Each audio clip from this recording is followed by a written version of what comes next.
এই পৃথিবীতে তোমার সব থেকে আপন ও কাছের মানুষ কে জানো? তোমার জন্মদাত্রী মা। সে শত কষ্ট বেদনার পরেও সবসময় চাইবে তোমার চোখের পানি মুছে তোমার মুখে হাসি ফোটাতে।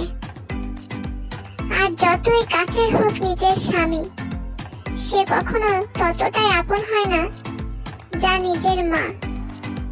হোক সে হাজার কাছের, কিন্তু সে ততটাই আপন না যা বিবাহিত জীবনের এসেই আমি বুঝতে পারলাম।